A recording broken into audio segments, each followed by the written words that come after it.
should be impossible to explain these kind of experiences by just claiming the never proven assumption that consciousness is a byproduct of brain function. Well, here we are in the city of Welp in the Netherlands, and we came here to visit Dr. Pim van Lommel. Pim has done an extensive research in the field of near-death experience. He's done it for more than 10 years with involvement of 10 hospitals in the Netherlands. And the results of this research were published in Lancet, a very prestigious medical journal. Nice meeting you. You should not expect patients to have memories. You should not expect the patient to have any kind of consciousness as well, because the brain doesn't function at all. It started with the Dutch version, it's now the 29th print. It's still the largest study ever done, and the only study with statistical analysis as well. But you never got any funding for it, really? No. You really done this whole study, 10 years, just as out of curiosity, based on volunteer work? Evening, weekends, and taking some holidays. Wow. Science is asking questions with an open mind. I was asking questions with an open mind. Here you see the heart stops, a cardiac arrest. The EEG changes after 5 seconds, it becomes like this. And after 18 seconds, the EEG is flatlined as well. The electroactivity of the brain has ceased. And without the brain and without the eyes, you can perceive, which is 360 degrees around. You can see details and overview at the same moment. Consciousness is beyond time and beyond space. It's always everywhere, inside and outside. It's an old English. It is an old English one. You can see Really nice. Yeah, the old English rose. And we have to change. We have to expand science into a post-material science. We have to change the paradigm to include subjective experiences.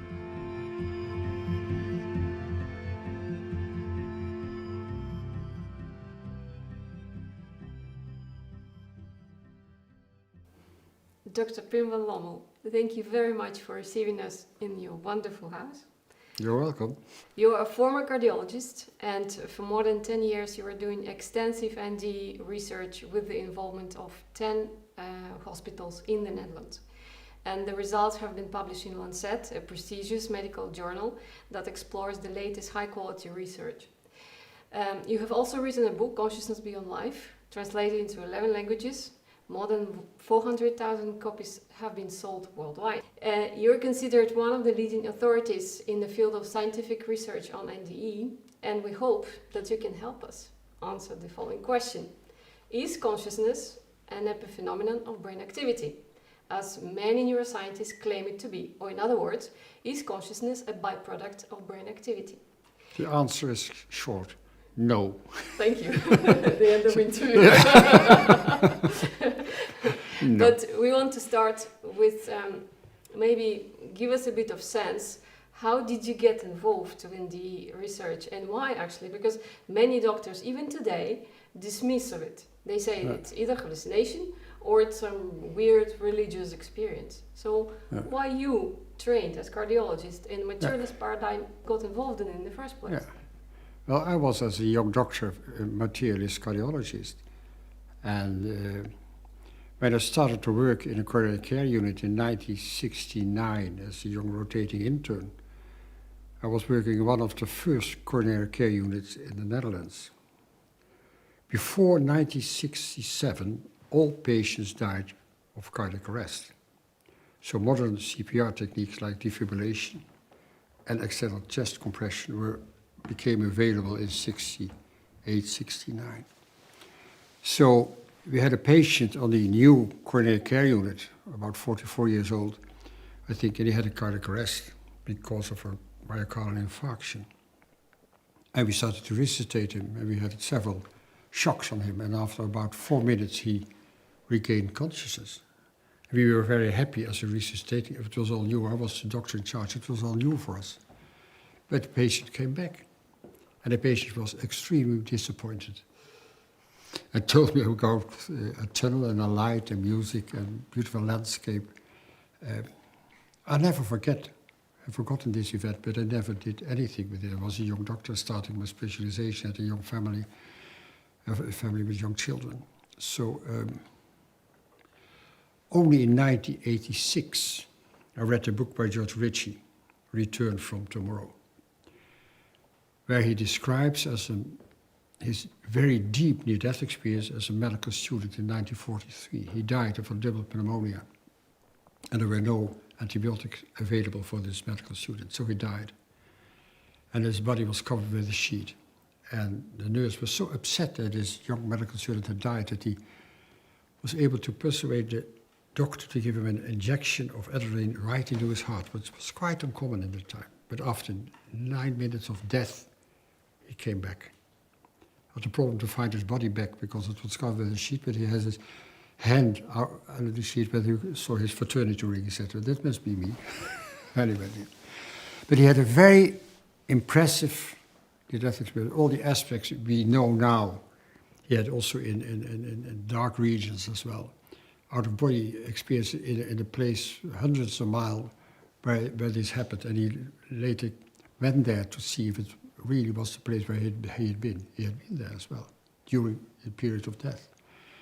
So then I was so, and I had never heard about the death experience before. I had never read the book by Raymond Moody, Life After Life. It was published in 1975.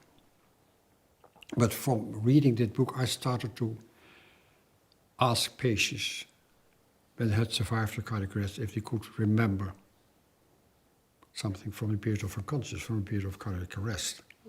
And within 2 years, out of 50 patients who had survived cardiac arrest, 12 patients shared the NDE with me. And that was the moment that my scientific curiosity started to grow, because I had learned on university, as we all learn still in school and university, that consciousness is a product of brain function. And we know in cardiac arrest, when you're deep unconscious, there are no body reflexes, no brainstem reflexes, no breathing, and I'll come to it later, then it should be impossible to have memories of an enhanced consciousness, with memories, with emotions, with cognition, with a positive perception out and above the body. It should be impossible.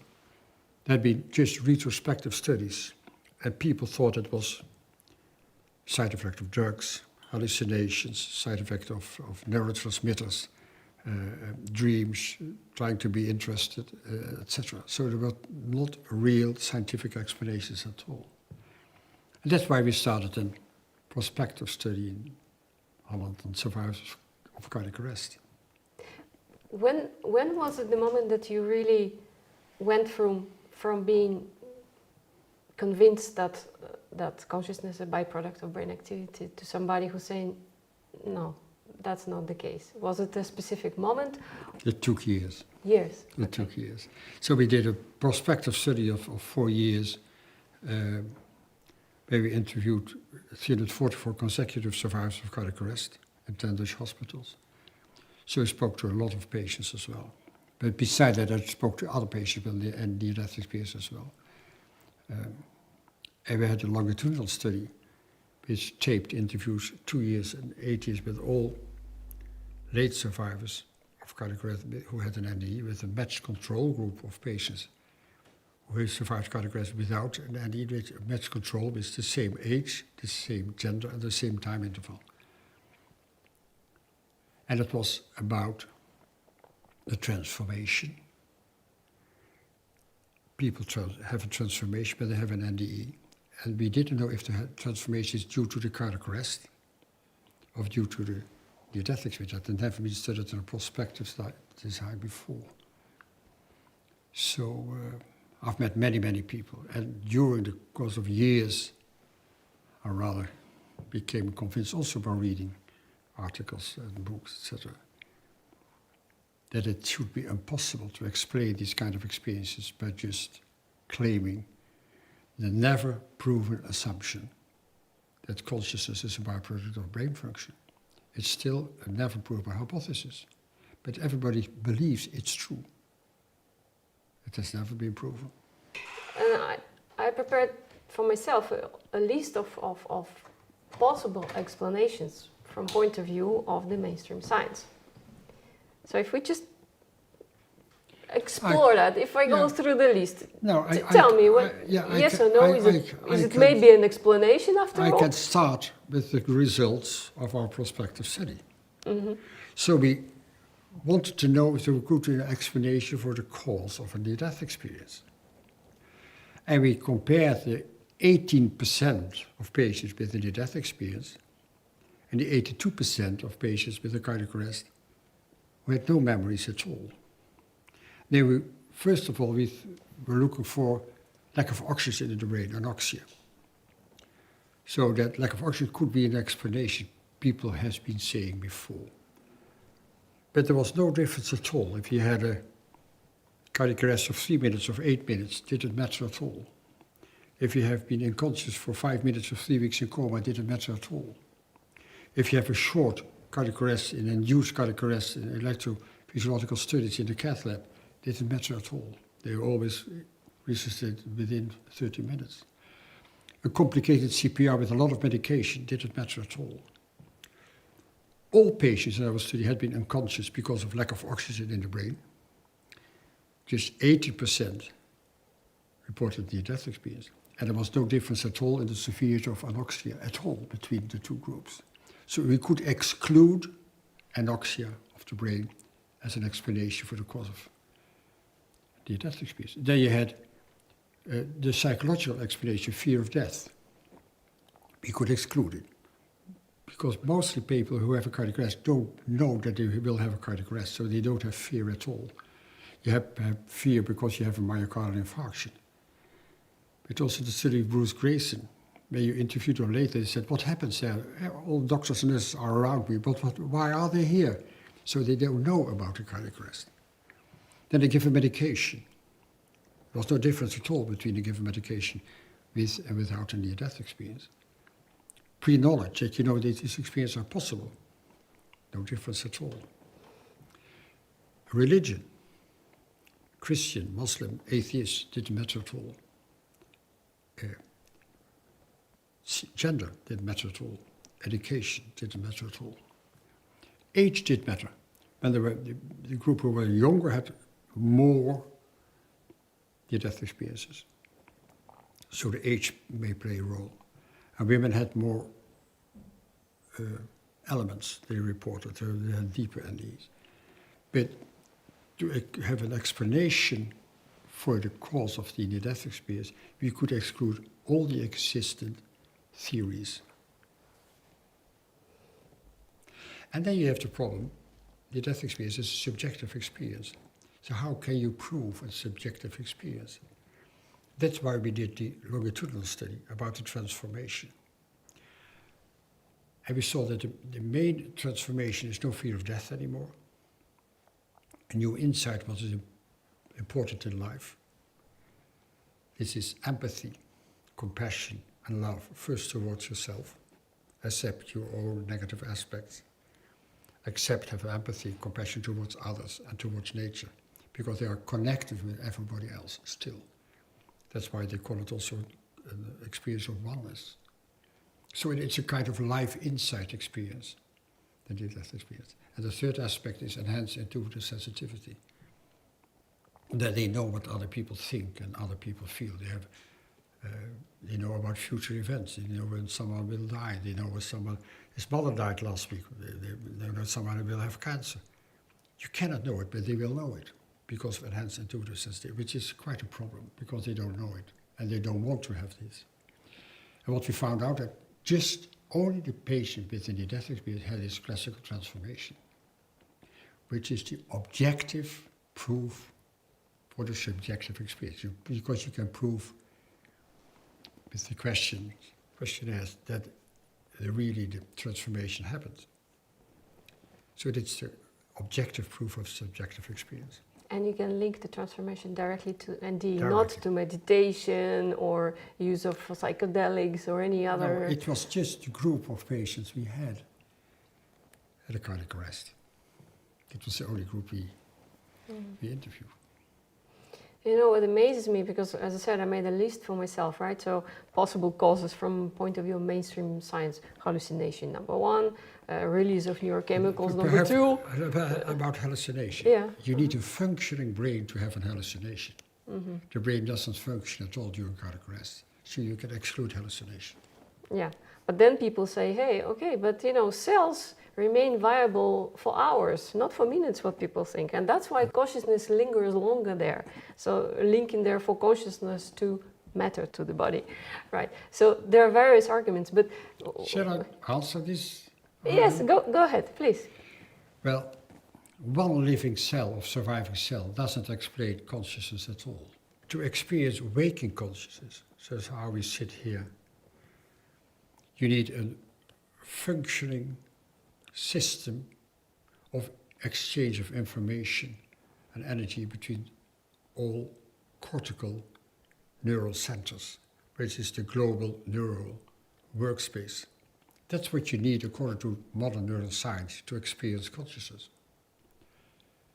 And we know from cardiac arrest, and we can come to it back later, there is no function of the cortex at all left. You have to initiate CPR within 5 to 10 minutes. Cardiac arrest is the first stage of dying.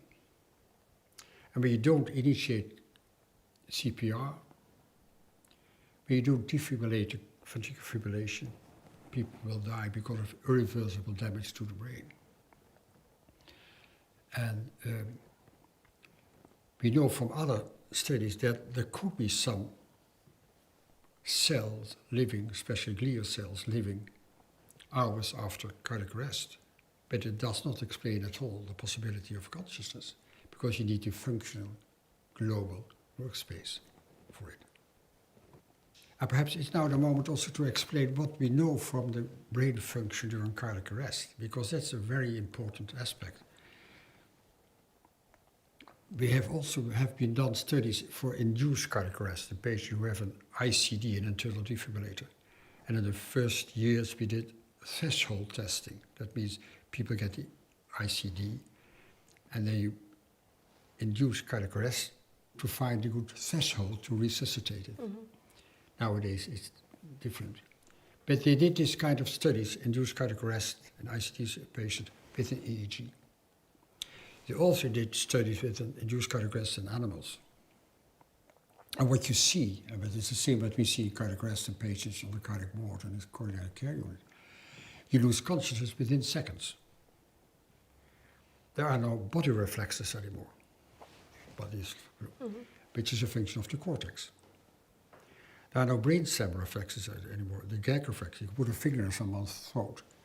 The cortical reflex, fixed dilated pupils, which are brain stem reflexes, are gone. There's no breathing anymore. The breathing center is close to the brain stem. They stop breathing. So the clinical findings are a loss of all brain functions. And then when you have the EEG measurement, what is the measurement of the electrical activity of the cortex of the brain, you see a flatline EEG within 10 to 20 seconds. There's no patients resuscitated successfully within 20 seconds, always 2, 3, 4 minutes.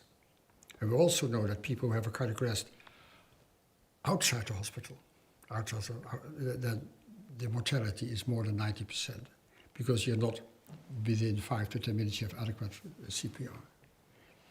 So finding some cells, there have been a study done in Holland that they found after 10 days of death, still somewhere in the brain a cell you could not resuscitate, but it was not really dead.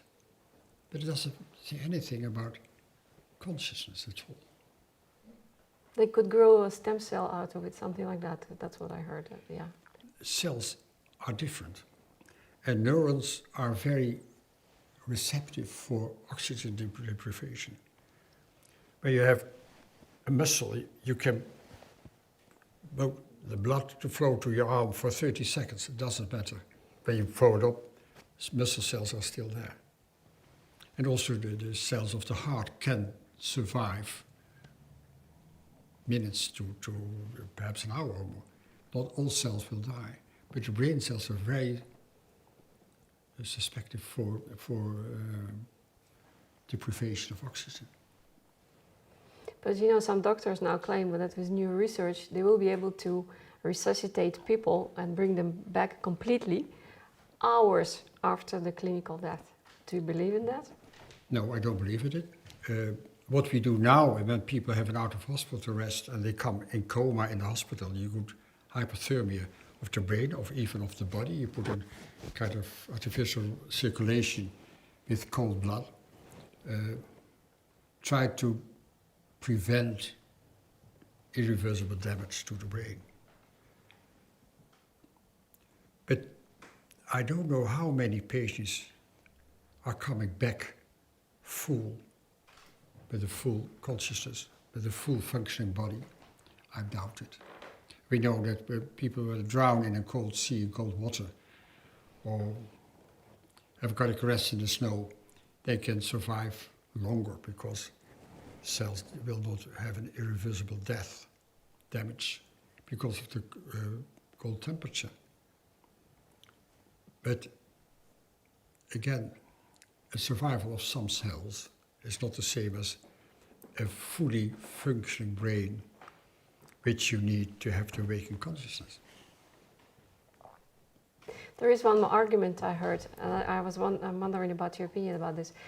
There was a lecture of one by a neuroscientist, and she was saying that even with the flatline EEG, we don't know what happens in subcortical, deeper regions of the brain and brainstem.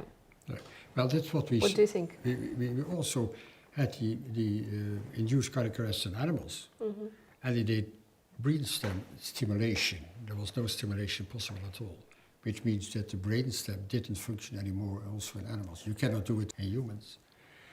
So we know that in cardiac arrest also the brainstem stops, but also from the clinical findings. No brainstem reflexes. How can you talk about a functioning brainstem when there is no brainstem reflexes? When there's no breathing at all, but breathing center close to the brainstem. So they desperately try to find an explanation for their own dogma. What I told you before is the never proven assumption that consciousness is a product of brain function. But the problem is for them, for most neuroscientists and also philosophers and psychologists, is that because the study about near-death experience in patients who survive a cardiac arrest, we have to reconsider this never proven assumption, because people have no brain function at all. And still a percentage, about between 10 and 20% of those patients report an enhanced consciousness, far more consciousness than they have normally as waking consciousness. It's a different kind of consciousness. It's memories from early childhood, and with emotions and cognition. So we usually don't have memories from early childhood. And when you have the life review with memories, then you're connected with the consciousness of others. You relive your own life. So when you took some plaything from your little sister, 5 years old, you feel how sad she was because you're connected with other people as well in the life review. So it's not just a memory, it's reliving. And people have a cardiac arrest for 5 minutes, you can talk for 1 week because everything in that life review happens at the same time. The moment you focus on something or some place, you will be there. Where you have future events as well. So you are in a dimension of consciousness where past and future is available. At the same time. At the same time. So it's beyond time and beyond space, and that's what we call it non-locality. We know this, and everything is connected as well. So we know this terminology from quantum physics. Quantum physics is not an explanation for non-local consciousness, but it's an analogy to understand what people try to tell us, because there's no words for it. It's such a problem to put your experience into words. It's an ineffable experience. So that's the problem and the challenge as well. But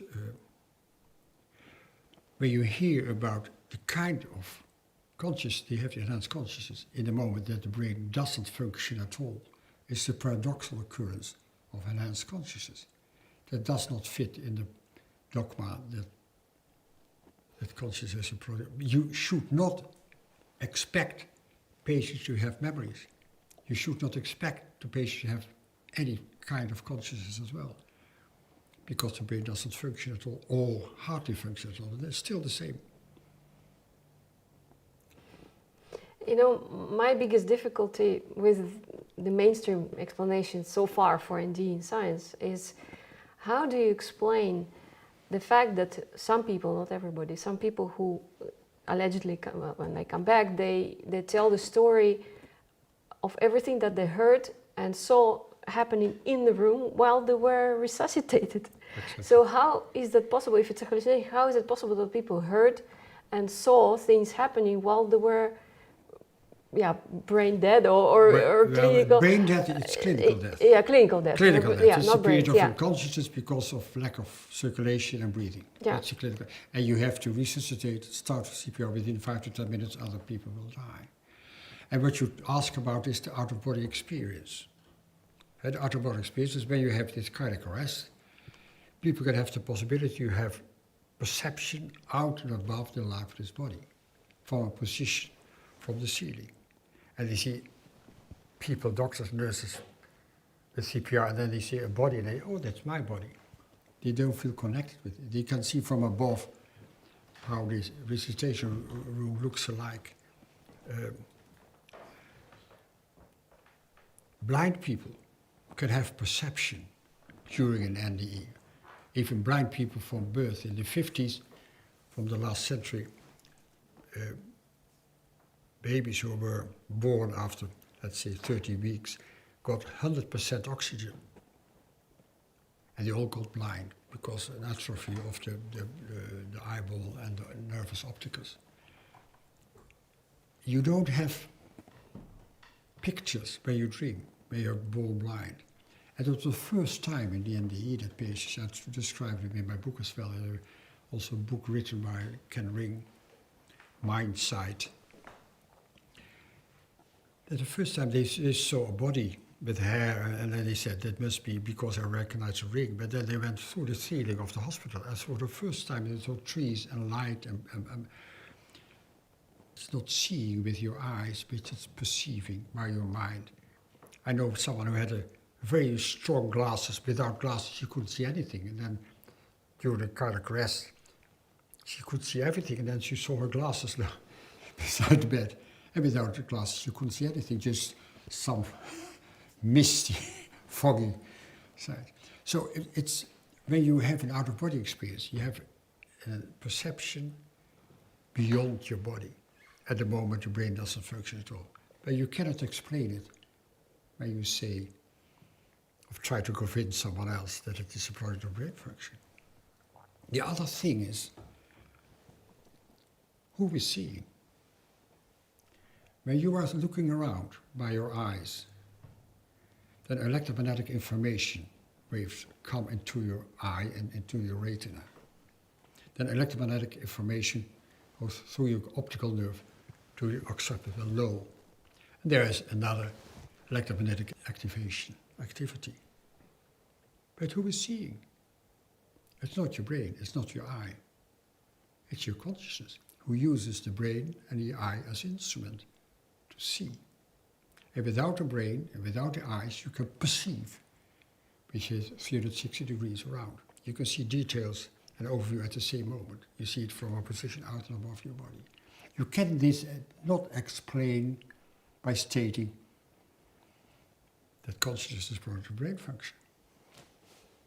I particularly liked the example, I think one of your lectures or in the book you also described it, about the man who lost his denture. This is, would you mind just telling it again, because it's just, it's hilarious, I'll really. tell it, yeah. I mean, this cannot be hallucination, can it be? No, I mean. but there have been there's a chapter in a book about near-death. There's another book, The Soul Does Not Die, by Irons, and about more than 200 cases where have been corroborated.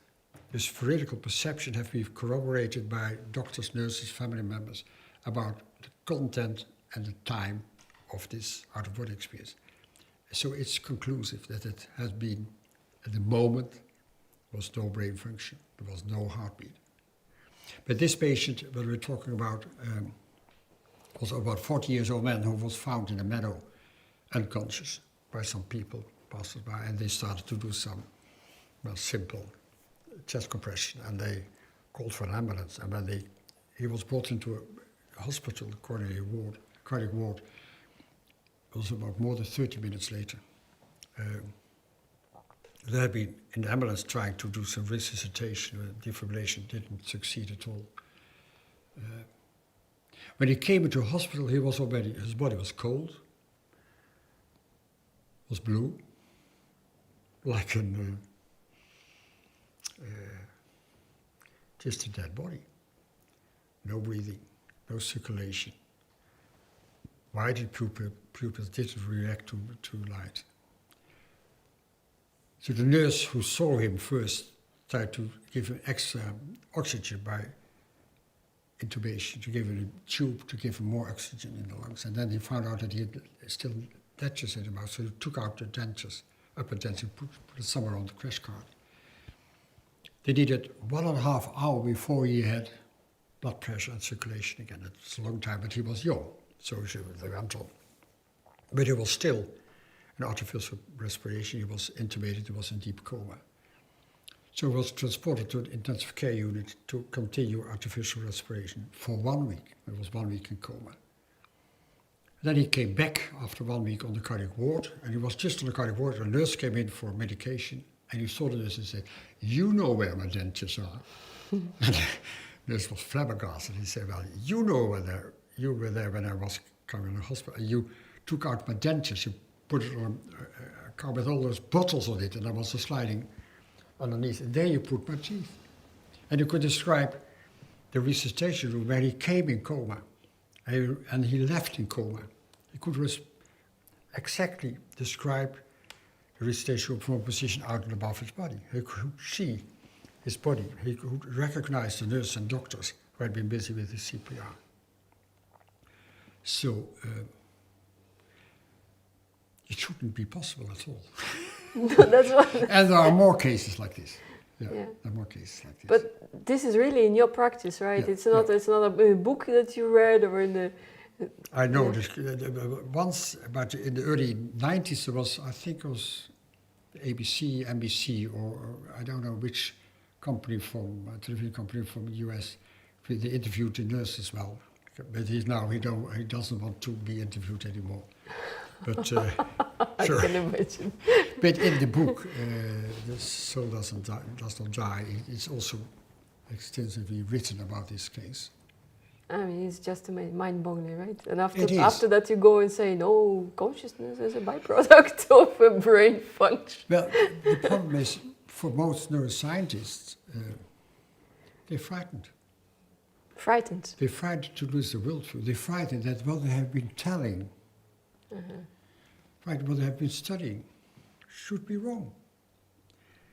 They lose the position in the universe, they lose the research money. They still have a lot of research money to look into the brain somewhere to find consciousness. And research is important about brain function.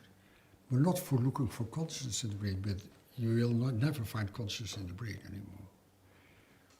So they can sometimes be very aggressive, or being a debunker, because they're really frightened to lose the position. And I know from professors personally tell me, you could be right, but officially said this is total nonsense, until they retire. And then they say, it could be right. So it's the position of the universe as well. So I understand why they react like this. I understand it.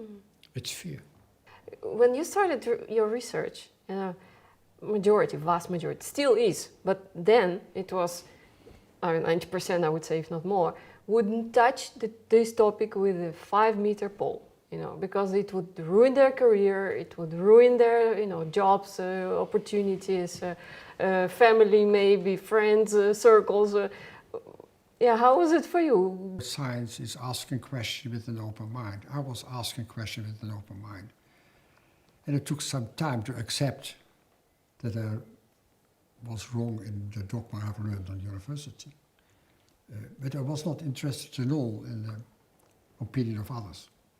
There were only a few specialists in the hospital who were interested and asked me about it, but the most didn't ask me anything. That was enough to know for me that they were not interested at all. It didn't matter at all. We had no funding at all for the research. The 10 years research we did in weekends, evenings, taking holidays, training volunteers for the longitudinal study, everything we did by our own. No funding at all. There was no funding for such a study. And it was also the challenge to find, when the Lancet published it, people were surprised. And later in England, when I gave a lecture, I met someone who knew someone with the editorial committee of the Lancet, who were discussing our article over the death experience in survivors of cardiac arrest in the Netherlands. And the problem was that the methodology, scientifically, was totally good. That was all right. But the subject, the death experience, that was a little bit a challenge.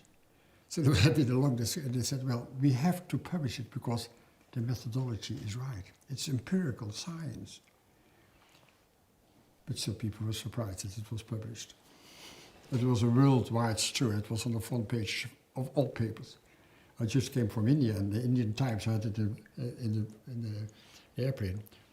2/3 of the front page was about our study. So it was a worldwide story as well. Yeah. So you as a cardiologist, as a researcher, as a scientist, do you feel that you've done this, you left no stone unturned from point of view of traditional mainstream science to explain, to make sense of it? No. There is no more street that we could explore that would give us an explanation. I've been reading everything what was possible in that time and was discussing it with a lot of people as well, worldwide. And there was no discussion left. I just wanted to understand that people had an experience what should be impossible according to our current paradigm. It should be impossible. I want to talk a little bit about the relationship between the consciousness and the body. Because if I think about it, the phenomenon like NDE, terminal lucidity, you also know that, right?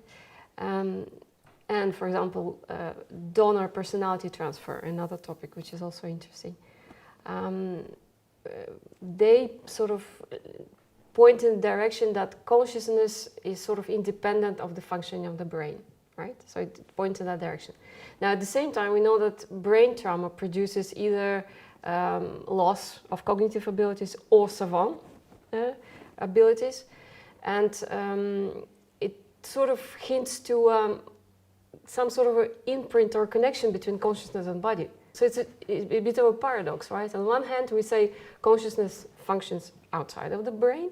At the same time, this situation occurrences tell us no, but there is a relationship, there is a connection clearly between body and consciousness. So have you, for yourself, oh yes, that's a good explained that somehow? Yes. Well, the question is, when you look television, is the program a product of your TV set? Nope. No.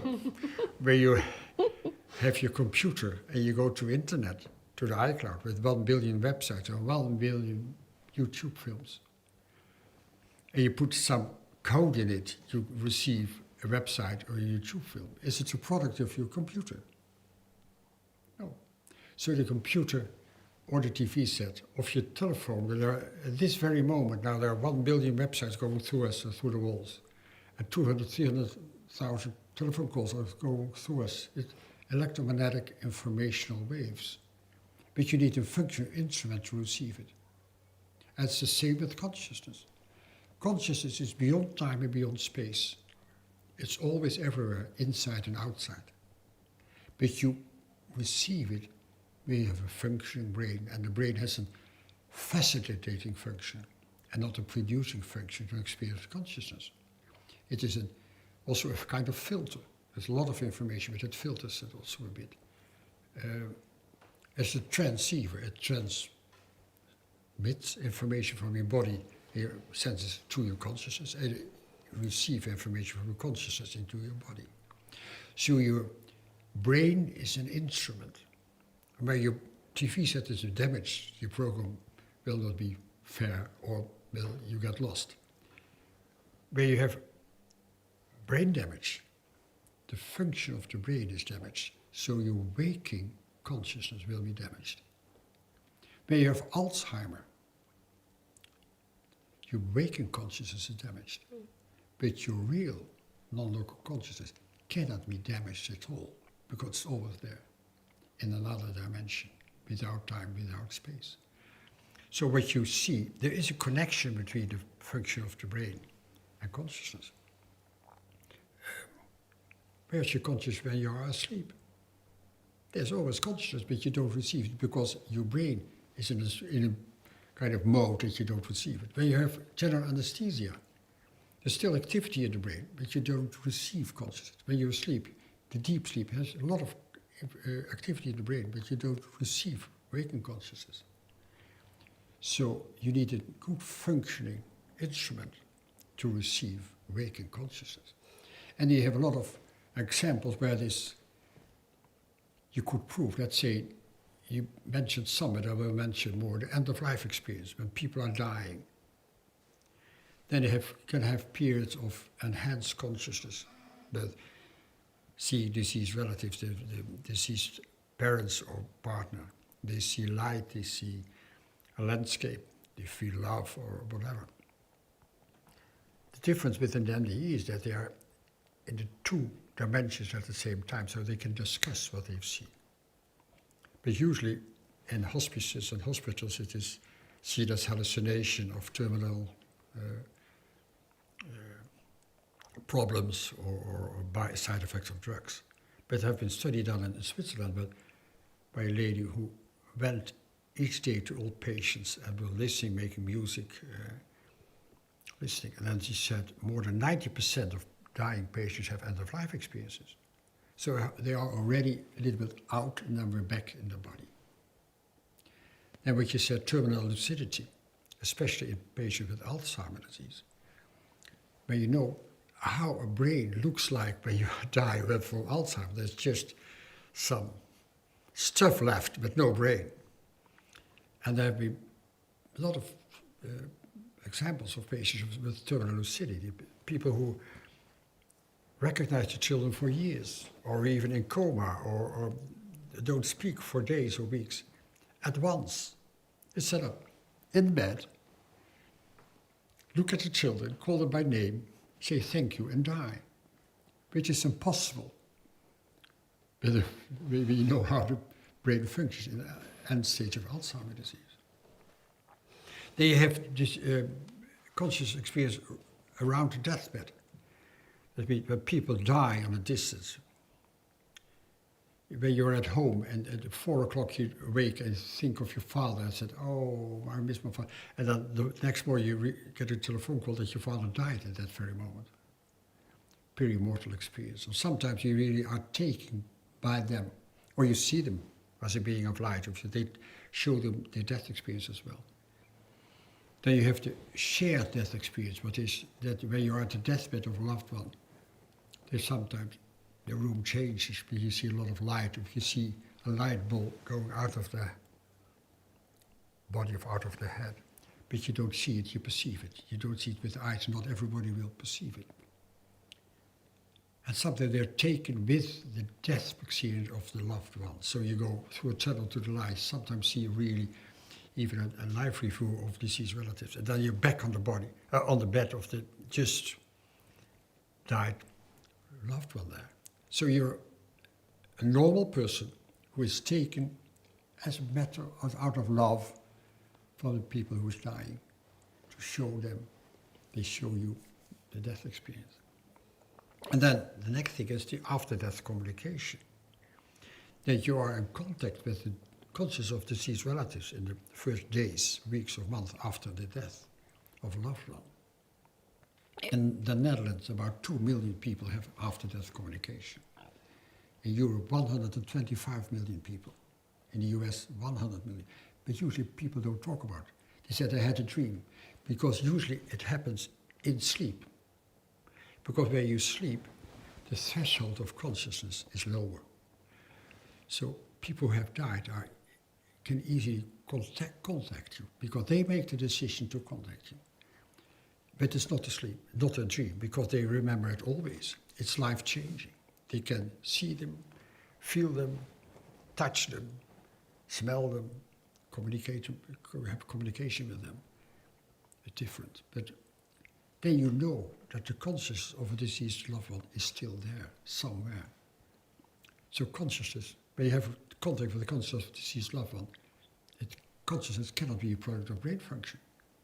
They've died. And usually they come here, they come just once and say, don't worry, it's good with me. But sometimes they have, I know a story for children who have died, and then for years they come back when there's a problem with the man or the woman. The child who has died come back to help them and to advise them. So there's still a connection with the loved ones as well. So all these examples are,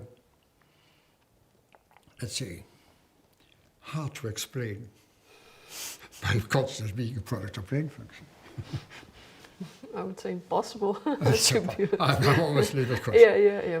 No. So then the discussion is, it's not science at all to discuss these things. And then I say, what do you mean by science?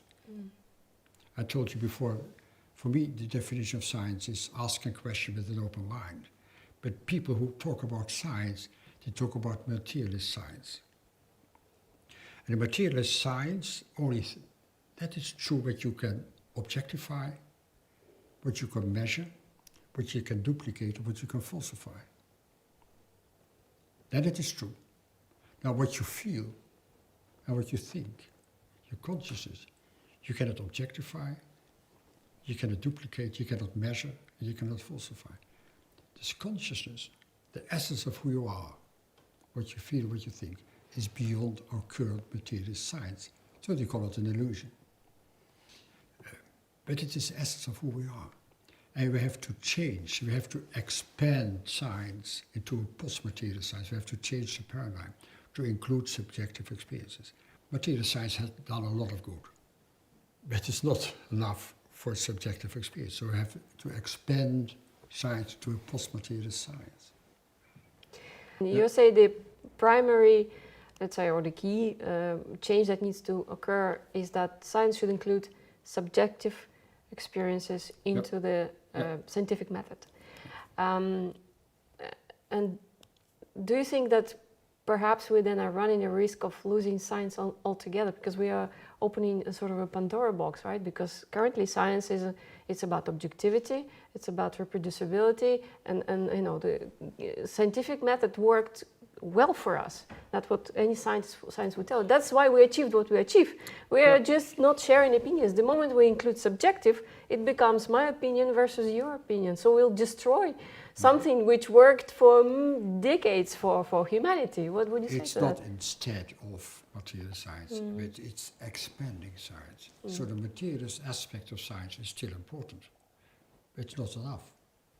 So you have to expand science to include subjective experiences, which is the essence of who we are, which is a total different approach, where you realize that everything has its subjective aspects as well, where you realize that consciousness is fundamental, that everything comes from consciousness, that your body comes from consciousness. Plants have subjective aspects. Animals have the planet Earth have a subjective aspect, because everything is formed by consciousness together with information and energy. So it all has some kind of subjective aspects. And you cannot talk about it when you have just the material aspects of it, because you exclude a lot of essential. A living being is much more than just matter. A living being has a body.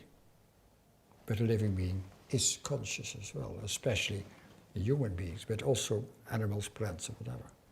So when you talk about a living being, then it's more than just matter.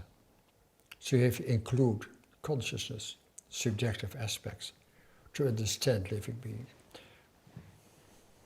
A friend of mine sent me a quote of Nikola Tesla. Yeah, I know.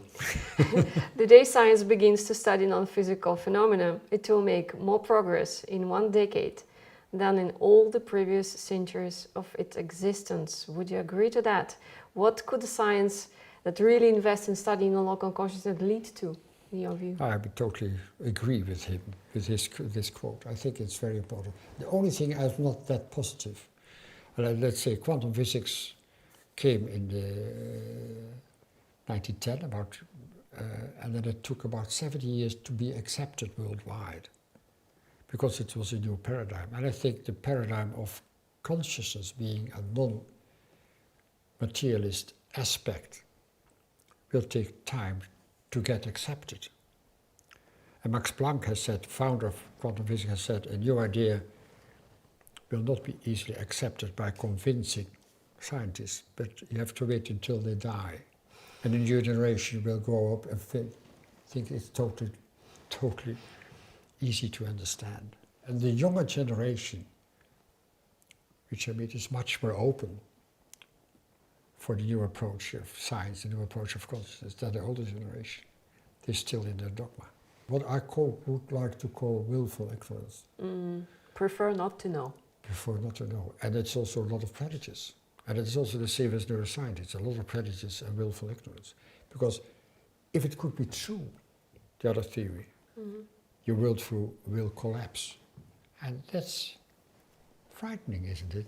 And especially if you graduated, your thesis, you wrote, you published books about within specific framework on. I never will try to convince people. I just come with the facts.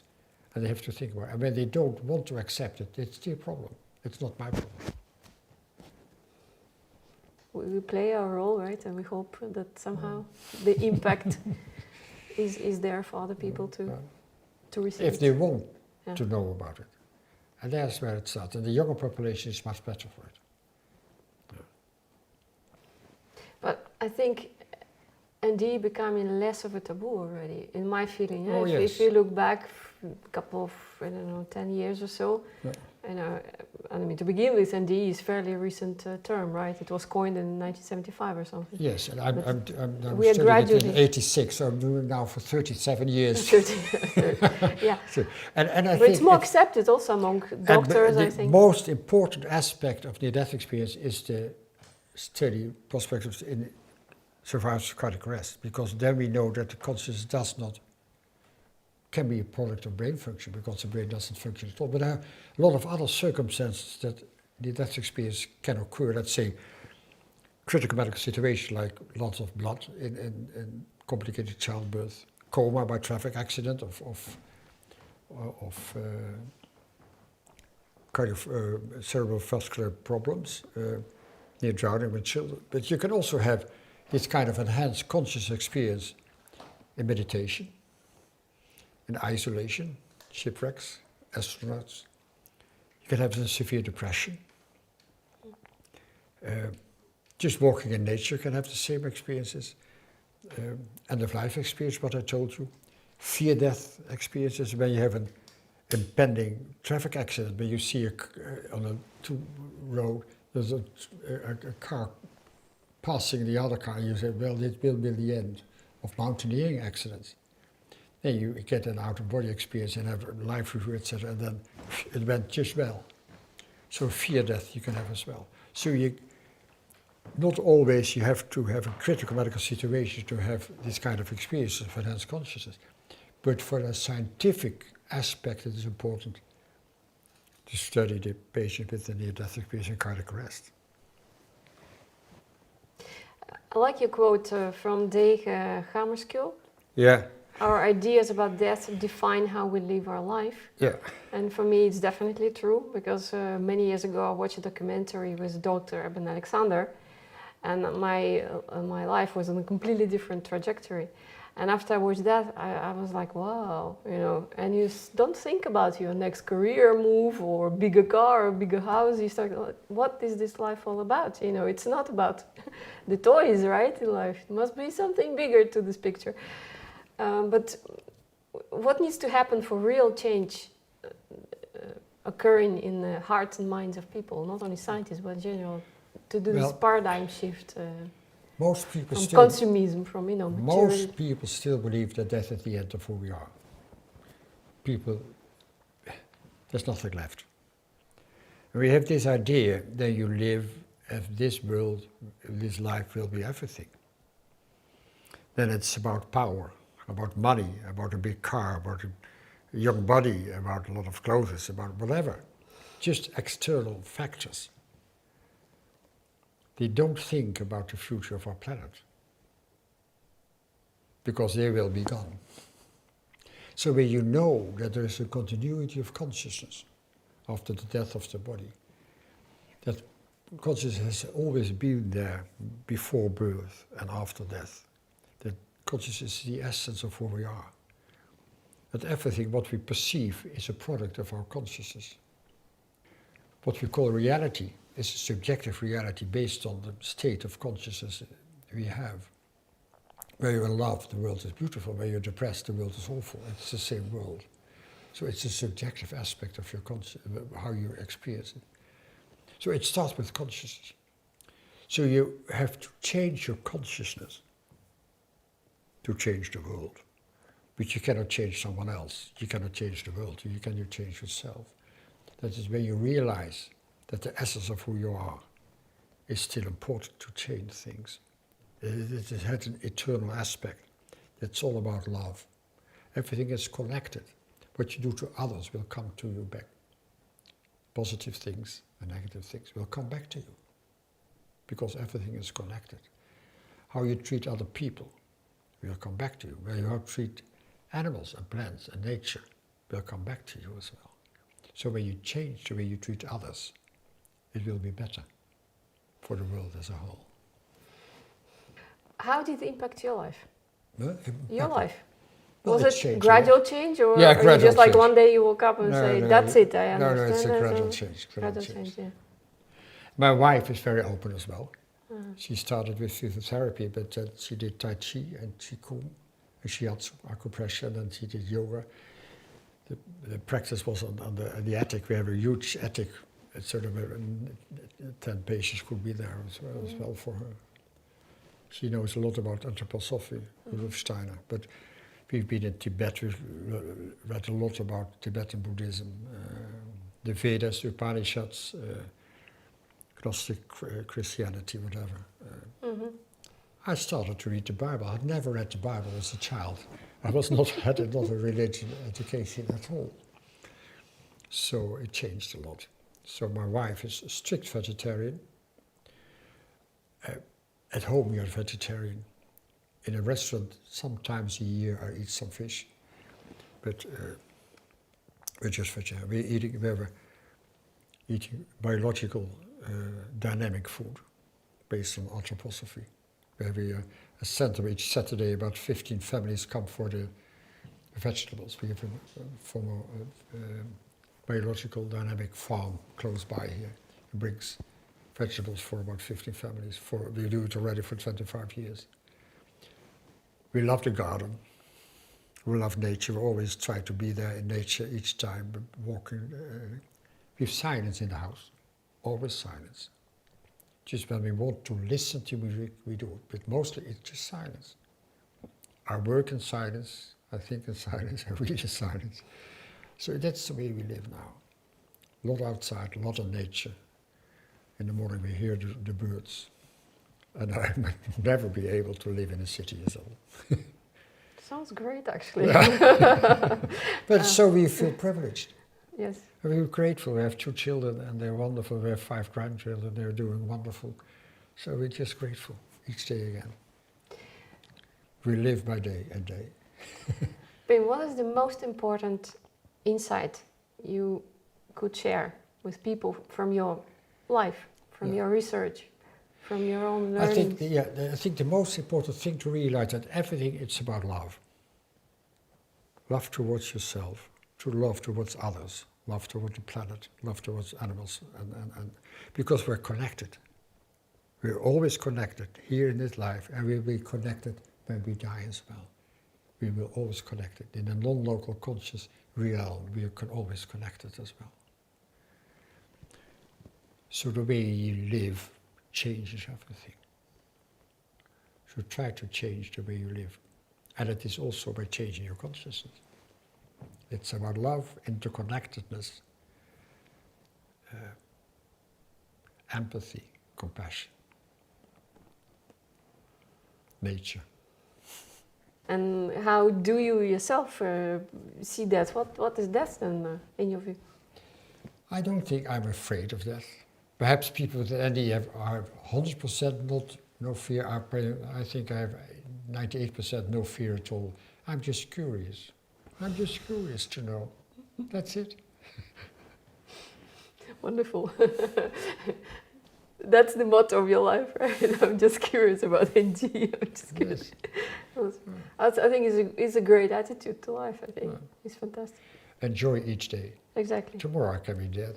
You too. Everybody. Yeah, You know. everybody, anybody can be. Yeah. Enjoy life each day you can.